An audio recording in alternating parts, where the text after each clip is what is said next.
player will offer their services as a blade for hire to one of the two mercenary companies in a fictional but grounded in reality war-torn world. While fighting, they will amass fortunes with which they can unlock new equipment and customization options, as well as keep track of detailed stats and leaderboards.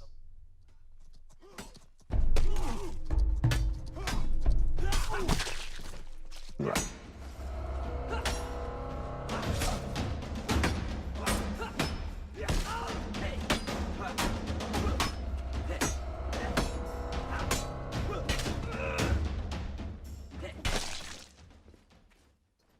What you see before you is the result of a year and a half of development, cemented by a year of design and prototyping before we even started.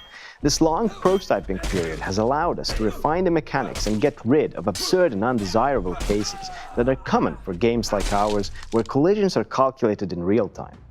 We want fights to look like fights, without the endless spinning and back-twisting that is common in some games of this genre. Freedom of expression is a key part of the game, from how you fight to how your character looks.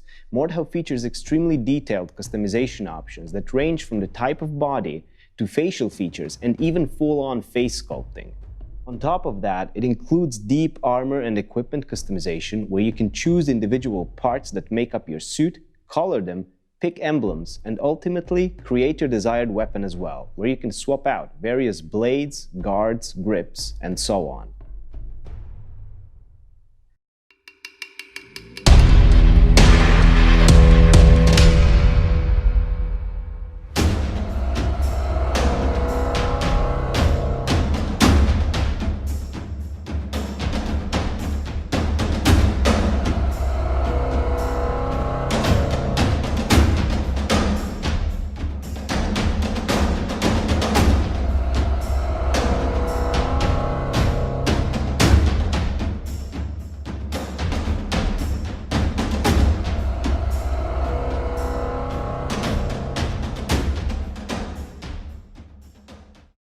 In this update, we will be looking at some of the combat mechanics in Mordhau. As a disclaimer, keep in mind that this is pre-alpha footage. Much of the content is subject to change, and all sounds are placeholders that we intend to replace in the final product. The combat is the absolute core of this game. It is something we've prototyped and tested over more than a year to make sure it is designed to encourage fights that look like fights and not ballet auditions. That it is easy to pick up and difficult to master, and that it works smoothly online. The controls are the first step. Since tastes differ, we plan to offer a variety of control schemes that will make those with experience in previous Melee games feel at home. In this video, we will be describing the control scheme that we're originally designing for and that feels the most organic. Besides the standard FPS movement controls, with the left mouse button the player can perform a cut.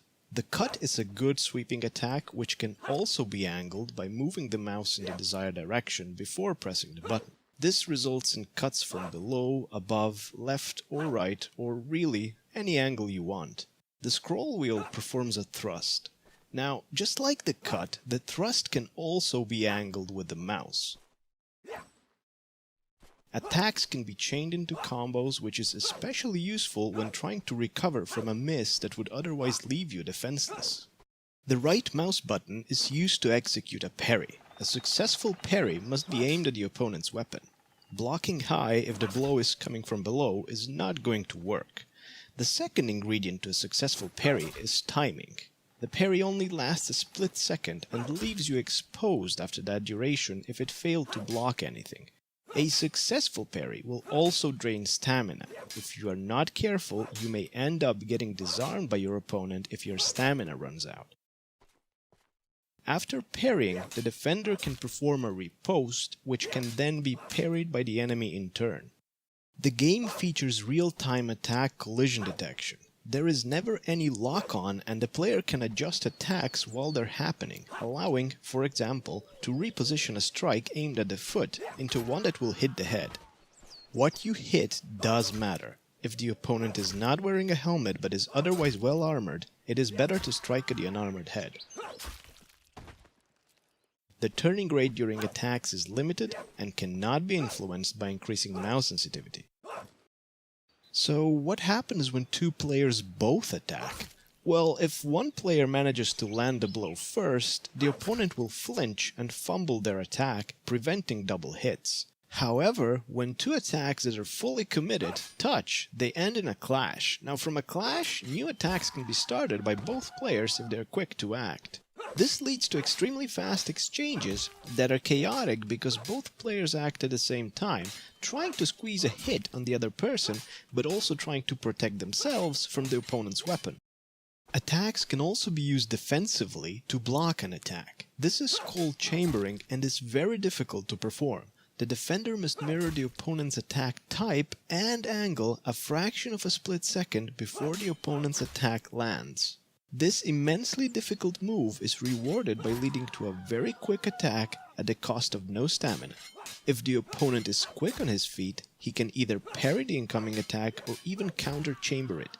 Chamber exchanges can be spiced up through the use of attack morphing, which changes a cut into a thrust or vice versa to throw off the opponent's counter-chamber attempt.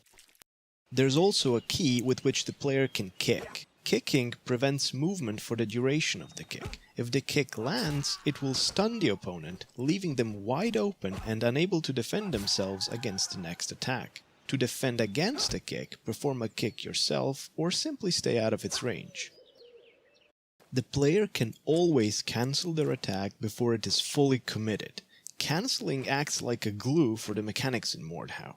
It can be used both offensively as a feint to bait a parry, or defensively as an attack cancel that can be turned into a parry. It can even be used in chamber exchanges or to recover from a missed attack. Every weapon in the game has an alternate mode of use. A big sword can be gripped further up the blade in what is known as half-swording. Some swords may be flipped around, resulting in a Mordhau grip that can deal more damage to armor. A warhammer has two sides and a poleaxe does as well. A halbert's shaft can be gripped closer to the head to give it more maneuverability. Some smaller weapons can instead be thrown, and if you're on the receiving end of one of these, you can parry them, or if you really want to prove a point, you can bat them away with an attack. But what we really think sets the combat apart is how all those things we've just covered play together. Interaction is at the absolute core of Mordhau. Everything flows into everything. Every action can be combined, cancelled, turned into another, and the possibilities to create your own plays are limitless. But at least now that you've seen some of the mechanics, what can players do with them? Let's take a simple scenario. Imagine two unskilled fighters having a go at each other. It's slow and clumsy, so let's spice things up with some ripostes. And finally, let's swap these parries with chambers. We've gone from a series of slow, clumsy exchanges to an incredibly fast-paced fight, and it's all in the hands of the players. This is precisely what we set out to do with the mechanics, a game where the combat is highly dependent on how the players express themselves. Of course, this game does not only feature melee combat. There is ranged combat such as bows and crossbows, as well as siege engines such as ballista and catapults, and we haven't even talked about shields yet. We will not go in depth about how those work in this video, but we will probably elaborate on these in the future. Finally, before we end the video, it is important to mention some of the feedback regarding combat you've given us since our last video. You mentioned you wanted more realistic dismemberment, and we've made it more accurate. Precise joint locations need to be hit, and the cut needs proper edge alignment. Dismemberment should not be something that occurs constantly, but we don't want the game to feel bland, so we've added partial dismemberment. In other words, gruesome wounds that show broken joints and slit throats. There have also been mentions of armor not being protective enough, and the damage model has had some changes. A sword deals less damage to armored opponents, while a hammer is more effective at the job. Keep in mind, however, that this game is based around quickly dispatching enemies, so a single hit more means a lot in terms of gameplay. The game does not feature wrestling that would be used in real armored combat, as it is difficult to make fluid gameplay around such mechanics and makes it impossible to deal with multiple opponents. So we treat armor as more resistant but still defeatable. This is by no means a realistic depiction of armor, which also brings us to the next point, realism. While we promise you won't find giant plastic swords in this game, it is nonetheless not a realistic depiction of historical European martial arts or HEMA. We're big fans of HEMA, and we always find some similarities between historical techniques and some of the things you can do in this game, but in the end, we're primarily aiming at a fun experience of learning a deep, fluid combat system that can be elegantly expressed using conventional controls. Thank you for watching, and thank you for all the support you've already shown us. Stay tuned for more videos about Mordhau in the future.